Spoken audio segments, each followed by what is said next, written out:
Find your master key. I used to have the feeling that everyone else in life had at one time or another been issued instruction books on how to make life work. And I, for some reason, wasn't there when they passed them out. I felt a little like the Spanish poet Cesar Vallejo, who wrote, "Well, on the day I was born, God was sick." Still struggling in my mid-30s with a pessimistic outlook and no sense of purpose, I voiced my frustration once to a friend of mine, Dr._Mike Killebrew, who recommended a book to me. Until that time, I didn't really believe that there could be a book that could tell you how to make your life work. The name of the book was The Master Key to Riches by Napoleon Hill. It sat on my shelf for quite a while.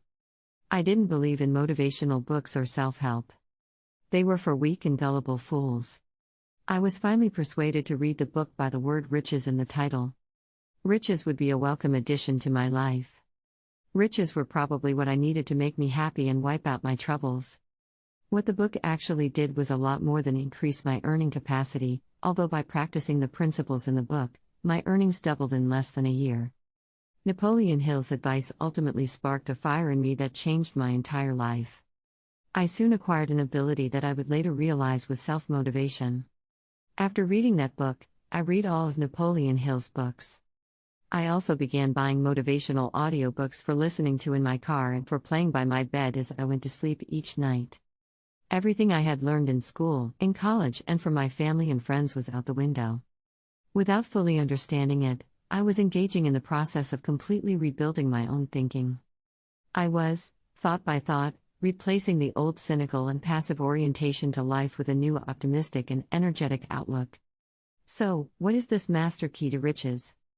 The great master key to riches, said Hill, is nothing more or less than the self-discipline necessary to help you take full and complete possession of your own mind. Remember, it is profoundly significant that the only thing over which you have complete control is your own mental attitude. Taking complete possession of my own mind would be a lifelong adventure, but it was one that I was excited about beginning.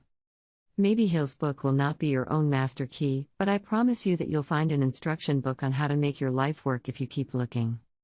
It might be The Power of Now by Eckhart Tolle, The Last Word in Power by Tracy Goss, Frankenstein's Castle by Colin Wilson, or The 6 Pillars of Self-Esteem by Nathaniel Branden. All those books would have worked the primary transformation for me, and they have all taken me higher up the motivational ladder. Your own key might even come from the spiritual literature of your choice. You'll find it when you're ready to seek. It's out there waiting for you. Thanks for watching. Please like, share and subscribe.